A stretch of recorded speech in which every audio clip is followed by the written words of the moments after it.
मेरा नाम प्रिया है और मैं आपको इस वीडियो में एनिमल किंगडम क्लास 11 एनसीईआरटी पढ़ाऊंगी। So let's begin our topic, levels of classifications. तो ब्रश ले लेती हूँ मैं। हाँ जी, तो क्लासिफिकेशन में सबसे पहला हम पढ़ते हैं लेवल्स ऑफ क्लासिफिकेशन।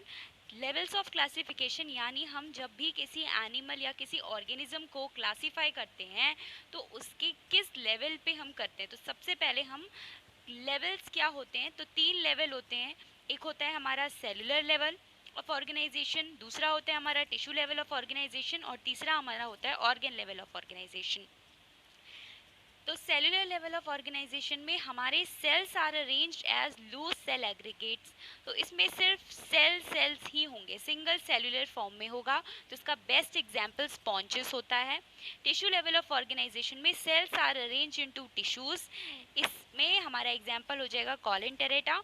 तो सेल्स इसमें टिश्यूज़ में अरेंज होंगे और ऑर्गन में हमें पता है कि ऑर्गन ये सबसे हायर लेवल ऑफ ऑर्गेनाइजेशन होता है। And cell aggregates to form the tissues and tissues form organs. यानी हमारे जो सेल्स होते हैं वो एग्रीगेट होकर यानी इकट्ठा होकर पहले टिश्यूज़ फॉर्म करते हैं और टिश्यूज़ इकट्ठे होकर ऑर्गन्स फॉर्म करती हैं। इसका एग्जाम्पल हमारा प्लेटीहेल्मिन्थस है। एंड एनिमल्स लाइक प्लेटीहेल्मिन्थस और एनिमल्स में हमारा एनालिड्स है, आर्थ्रोपोडा है, मोलस्का है, इकिनोडर्माटा है एंड कॉर्डेटा है। तो ये एग्जाम्पल्स आपको याद करना बहुत ज़रूरी होता है। मैं आपको नेक्स्ट आने वाली वीडियोस में निमोनिक्स भी बताऊंगी कि कौन से ऐसे निमोनिक्स हैं जिनके थ्रू हम बहुत इजीली बायो में एग्जाम्पल्स हमारे याद कर सकते हैं। तो हमारा जो ऑर्गन होता है वो हमारे ऑर्गन्स कोई ना कोई स्पेशल फंक्शन हमारी बॉडी में परफॉर्म करते हैं। हमें पता होगा कि सिर्फ एक सिंगल सेल तो वैसे बहुत सारे काम करता है, लेकिन हमारा ऑर्गन एक स्पेसिफिक फंक्शन करता है। जैसे कि हमारा डाइजेशन हो गया, और डाइजेशन में हमारा जो पूरा डाइजेस्टिव सिस्टम है, हमारा पूरा रिप्रोडक्टिव सिस्टम है, हमारा पूरा रेस्पिरेटरी सिस्टम है, एक्सक्रीटरी सिस्टम है।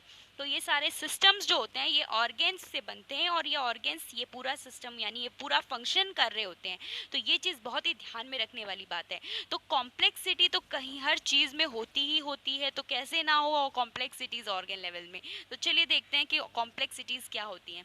तो सबसे पहले कि हमारा जो डाइजेस्टिव सिस्टम होता है वो इनकम्प्लीट भी होता है एंड कंप्लीट भी होता है। अब हमें समझ में नहीं आ रहा होगा कि इनकम्प्लीट का क्या हो गया। तो जैसे कि प्लैटीहेल्मिन्थस होते हैं ना, उनमें क्या होता है, सिंगल ओपनिंग होती है माउथ की भी और एनस की भी। मतलब जैसे कि उनका माउथ और एनस यानी जहाँ से वो फूड को ले रहे हैं और जहाँ से फूड को एक्सक्रीट कर रहे हैं वो सेम ओपनिंग होती है, डिफरेंट ओपनिंग नहीं होती है। तो मैंने आपको एग्जांपल भी बता दिया। अब कंप्लीट डाइजेस्टिव सिस्टम में बिल्कुल उसका उल्टा होगा। कंप्लीट डाइजेस्टिव सिस्टम में आपका 2 ओपनिंग्स हो जाएंगी माउथ और एनस के लिए। तो अब अगर हम बात करें कि हमारा जो सर्कुलेटरी सिस्टम होता है उसमें भी कॉम्प्लेक्सिटी होती है। तो ओपन सर्कुलेटरी सिस्टम और क्लोज सर्कुलेटरी सिस्टम होता है। सर्कुलेटरी सिस्टम हमें पता है कि हमारा जो ब्लड का सर्कुलेशन होता है हमारी पूरी बॉडी में या ऑर्गेनिज्म की बॉडी में वो हमारा सर्कुलेटरी सिस्टम में काउंट होता है। तो ओपन सर्कुलेटरी सिस्टम होता है कि in which the blood is pumped out of the heart and cells and tissues are directly bathed. मतलब इसमें कोई भी आपको कैपिलरीज, वेसल्स, वेन्स ये सब नहीं मिलेंगी। लेकिन क्लोज टाइप में उसी का उल्टा हो जाएगा, वाइस वर्सा हो जाएगा कि blood is circulated through a series of vessels of varying diameters. यानी कि आपको जो वेसल्स होंगी वो छोटी और बड़ी अलग अलग टाइप की वेसल्स मिलेंगी और उस वेसल्स से हमारा सर्कुलेटरी सिस्टम होगा। तो ये हो जाएंगी हमारे क्लोज टाइप सर्कुलेटरी सिस्टम में। नेक्स्ट हम बात करते हैं हमारे और क्लासिफिकेशन में सिमिट्री की। तो सिमिट्री भी बहुत इंपॉर्टेंट होती है और सिमेट्री हमें पता है कि क्या होता है। तो 3 टाइप की सिमेट्री की बात हमारे एनसीईआरटी में किया हुआ है, एसिमेट्रिकल, रेडियल सिमेट्री और हमारी बायलेटरल सिमेट्री। तो एसिमेट्रिकल हमें नाम से ही लग रहा है कि इसमें कुछ सिमेट्री तो होगी ही नहीं। तो देख लेते हैं एक बार। Any plane that passes through the central axis does not divide them into equal halves. यानी वो इक्वल नहीं डिवाइड हो रही है। तो इसका एग्जांपल स्पॉन्जेस हो गया। तो स्पॉन्जेस इक्वली एसिमेट्रिकल होते हैं।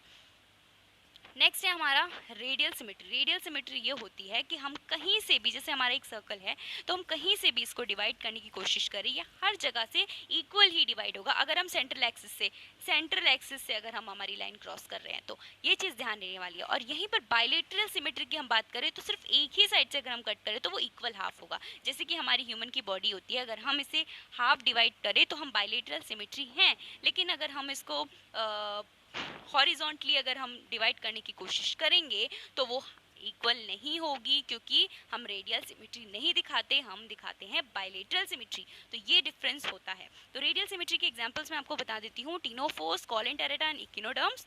और बायलेटरल सिमेट्री में आप ये रीड कर लीजिएगा क्या मैंने लिखा है पीपीटी, और अगर आप कहेंगे तो मैं पीपीटी आपको ज़रूर दे दूँगी, इसकी लिंक मैं आपको प्रोवाइड कर दूँगी, लेकिन अगर आप मुझे बोलेंगे तो बायलेटरल सिमेट्री क्या हो जाती है, body can be divided into two equal halves, यानी बॉडी हाफ में जाती है। तो इसका एग्जांपल देख लीजिए, animals like annelids, arthropods and we know chordates also. So body organisation की हम बात कर लेते हैं, जो हमारा थर्ड क्लासिफिकेशन है। तो बॉडी ऑर्गेनाइजेशन ये लेयर्स के बेसिस पे है। तो in embryonic stage embryo starts to develop into layers of cells, यानी जो हम एम्ब्रियो होता है वो पहले तो एक सिंगल सेल होता है, और उसके बाद वो धीरे धीरे जैसे जैसे वो डेवलप होता है वैसे वैसे उसकी स्टेजेस आती हैं, जिसमें सबसे पहला आता है उसकी कि उसकी सेल्स की लेयर बनती हैं। तो उसके बेसिस पे हम ये बोल रहे हैं, चाहे वो कोई भी एम्ब्रियो हो ऑर्गेनिज्म में, तो उसमें दो टाइप्स की लेयर्स होती हैं। एक तो हमारी होती हैं हमारी बेसिकली, आई एम सॉरी यहाँ पे मैंने 2 लिखा है, यहाँ पे 3 होना चाहिए। 3 टाइप की लेयर्स होती हैं। एक एक्टोडर्म होता है जो इसे हम आउटर लेयर कहते हैं, एंडोडर्म हमारा इनर लेयर हो जाता है, मीजोडर्म हमारा मिडिल लेयर होता है। आप डायग्राम्स के थ्रू भी शो करने की कोशिश की है कि किस तरीके से होता है रेडियल सिमेट्री। मैंने जैसे कि बताया, आप हर तरफ किसी भी डायरेक्ट, इसको आप सेंट्रल एक्सिस से अगर कहीं से भी कट करेंगे तो इक्वली डिवाइड होगा। बायलेटरल सिमेट्री देख लीजिए, रेडियल सिमेट्री देख लीजिए। Spherical symmetry is always equal to radial symmetry, क्योंकि स्पीयर में भी वही चीज़ें हो रही हैं, रेडियली है ये। तो बायलेटरल सिमेट्री का ही मैंने छोटा सा एक डेफिनेशन दिया है, और साथ साथ में मैंने आपको HD यानी 3D फॉर्म में भी इसको दिखाने की कोशिश की है। नेक्स्ट देखते हैं क्या है। हाँ जी, तो जो मैंने आपको लेयर्स की बात कही, उस लेयर्स के डिप्लोब्लास्टिक ओनली 2 एम्ब्रियोनिक लेयर्स, यानी जिसमें सिर्फ 2 एम्ब्रियोनिक लेयर्स हो, एक्टोडर्म हो, एंडोडर्म हो, जैसे कि सिर्फ हमारा आउटर और इनर लेयर ही हो। तो इसका एग्जांपल है कॉलेंटेरेट्स। ट्रिप्लोब्लास्टिक में क्या हो जाता है कि ऑल हैविंग 3 एम्ब्रियोनिक लेयर्स, यानी इसमें 3 एम्ब्रियोनिक लेयर्स होगा। तो इसमें प्लैटीहेल्मिन्थस से कॉर्डेट्स तक का हमारे जितने भी एग्जाम्पल्स हैं वो सारे आ जाते हैं। तो यहाँ पे मैंने डायग्राम के थ्रू भी शो करने की कोशिश की है। देखिए, डिप्लोब्लास्टिक है, इसमें हमारा एंडोडर्म इंटरनल लेयर है, एक्टोडर्म हमारा आउटर लेयर है, मीजोडर्म ये ग्रीन कलर का दिखाया है। इसमें मिडल लेयर नहीं दिख रहा है क्योंकि ये लिविंग नहीं है, इसलिए इसको ग्रीन से नहीं मार्क किया गया है। बस कंफ्यूज मत होइएगा कि इसमें 3 लेयर दिखा रहा है, 3 लेयर है लेकिन ये नॉन लिविंग है, मतलब ये लेयर नहीं है कोई। तो इसलिए देखिए कलर्स का भी डिफरेंस है, लेकिन आप इसको मत देखिए, इस लेयर को आप मत ही देखिए, 2 ही लेयर देखिए तो ज़्यादा इजी रहेगा। चौथा हमारा जो बहुत इंपॉर्टेंट क्लासिफिकेशन में आता है वो हमारा होता है coelom. So the body cavity which is lined by mesoderm is called coelom, यानी जो बॉडी कैविटी में मीजोडर्म से लाइनिंग होगी वो हमारे सीलम होंगे। ठीक है, तो 3 टाइप के सीलम अगेन हो गए, सीलोमेट्स, सूडोसीलोमेट्स एंड एसीलोमेट्स। सीलोमेट्स में क्या होगा, एनिमल्स जिनमें सीलम होते हैं, ये कैविटी ही होती है, बस इसमें कंफ्यूज होने वाली बात ही नहीं है, तो इनको हम सीलोमेट्स बोलते हैं। एग्जाम्पल देख लीजिए, एनालिड्स है, मोलस्क है, आर्थ्रोपोड्स है, इकिनोडर्म्स है, हेमिकॉर्डेट्स है एंड कॉर्डेट्स है। सूडोसीलोमेट्स में बॉडी में मीजोडर्म लाइन नहीं होता, इंस्टेड मीजोडर्म जो होते हैं वो स्कैटर्ड पाउचेस में होते हैं। तो इस टाइप का जहाँ पर अरेंजमेंट हो गया वो सीलोमेट्स हो गए। उनका एग्जाम्पल एस्केलमिंथस होता है, और सीलोमेट्स में हमारे सीलम प्रेजेंट ही नहीं होंगे। ये देखो, तो डायग्राम भी मैंने शो किया है, तो डायग्रामेटिकली भी आप देखिए और समझने की कोशिश कीजिए कि यहाँ पर ये देखिए सीलम प्रेजेंट दिख रहा है आपको, ये कैविटी वाइट वाइट सी दिख रही होगी। सूडो सीलोमेट्स में आपको पैचेस में कहीं ना कहीं दिख रहे होंगे हमारे सीलम, बाकी प्रेजेंट नहीं है यहाँ पूरी बॉडी में। और सीलोमेट्स में तो बिल्कुल भी आपको कहीं भी कैविटी नहीं दिख रही होगी। ये मिडल वाली को आप कैविटी मत समझ लीजिएगा, मीजोडर्म की बात कर रही हूँ मैं। पांचवा जो हमारा क्लासिफिकेशन होता है वो हमारा होता है सेगमेंटेशन। सेगमेंटेशन आपको पता ही है क्या होता है, ये देखिए मैंने डायग्राम भी यहाँ पे शो किया है। तो सेगमेंट्स जहाँ पे हो, यानी बॉडी जो है वो कई पार्ट्स में, कहीं ना कहीं उसमें ऐसे टाइप के कट्स हैं, डिवाइडेड है वो मतलब डिवाइड नहीं होती है वो, लेकिन उसमें ऐसे सेगमेंट्स बने होते हैं, वो सेगमेंटेशन होते हैं। तो मेटामेरिज्म यही प्रॉपर्टी होती है कि जिस बॉडी में सेगमेंटेशंस होंगे उन उस कैरेक्टर को हम मेटामेरिज्म कहेंगे, और जो ऑर्गेनिज्म मेटामेरिज्म शो करेगा उसमें सेगमेंटेशन होंगे। इसका बेस्ट एग्जांपल अर्थवॉर्म आप ले लीजिए। 6 हमारा क्लास, इसमें इतना ही हमारे एनसीईआरटी में दिया हुआ है, तो ज़्यादा डीप में आप मत जाइए। एग्जाम्पल मैंने फिर भी आपको एक बता दिया, आने वाले वीडियोस में मैं आपको और भी ज़्यादा एग्जाम्पल्स बताती जाऊंगी, डोंट वरी, मैं आपको इसका पूरा चार्ट देने वाली हूँ। नेक्स्ट है हमारा नोटोकॉर्ड।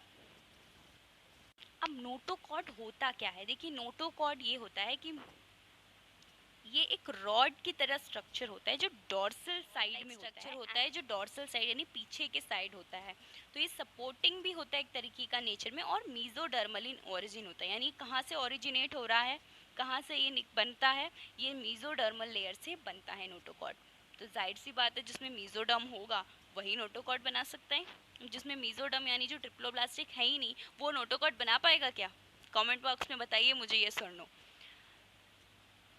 तो सबसे पहले इसमें कॉर्डेट्स और नॉन कॉर्डेट्स होते हैं डिविजन्स, क्योंकि हर एक क्लासिफिकेशन में फर्दर डिविजन्स भी हम पढ़ रहे हैं। तो कॉर्डेट्स में देखिए एनिमल्स हैविंग नोटोकॉर्ड, यानी जिन एनिमल्स में नोटोकॉर्ड है वो कॉर्डेट्स हो गए। एग्जाम्पल क्या हो गया हमारा, Homo sapiens, I am sorry, Homo sapiens, dogs, cats etcetera. ठीक है, तो होमोसेपियंस में no human beings, dogs, cats हो गए, ये सारी चीज़ें जो आई एम सॉरी, ये सारे एनिमल्स जो हैं इनमें कॉर्डेट्स होते हैं, एनिमल्स कॉर्डेट्स होते हैं, इनमें नोटोकॉर्ड प्रेजेंट होता है। नॉन कॉर्डेट्स वाइस वर्सा हो जाएगा। तो पोरीफेरा से लेकर इकिनोडर्म्स तक जितने भी हैं हमारे एनिमल्स वो सारे नॉन कॉर्डेट्स हो जाएंगे, वो कॉर्डेट्स नहीं होते। हाँ जी, तो नेक्स्ट फाइलम से हैं, तो ये मैं नेक्स्ट वीडियो में आपको पढ़ाऊँगी। तो मुझे लगता है कि आज के लिए इतना काफ़ी होगा। आशा करती हूँ कि आप लोगों को मेरा वीडियो अच्छा लगा होगा और जो भी मैंने आपको समझाया आपको समझा भी होगा। स्टूडेंट्स, ये मेरा न्यू यूट्यूब चैनल है, तो अगर आपको मेरी ये वीडियो पसंद आई हो, थोड़ी सी भी पसंद आई हो, आपको मेरा ये कॉन्सेप्ट जो मैंने आपको समझाया वो समझ भी आया हो, तो प्लीज़ प्लीज़ मेरे वीडियो को लाइक ज़रूर कीजिएगा, मेरे चैनल को सब्सक्राइब कीजिएगा और बेल आइकॉन को ज़रूर प्रेस कीजिएगा। और मुझे कमेंट्स करके बताइए कि आपको क्या पढ़ना है बायोलॉजी और साइंस से रिलेटेड, तो मैं उसके ऊपर वीडियोस बनाऊंगी और अपलोड भी करती जाऊंगी। आपको जो जो मटेरियल्स चाहिए आप मुझसे पूछते जाइए। इंस्टाग्राम पे मुझे फॉलो कीजिए या फिर मुझे मैसेज करके आप मुझसे डाउट्स भी क्लियर कर सकते हैं। फेसबुक पे भी मुझे फॉलो कर सकते हैं।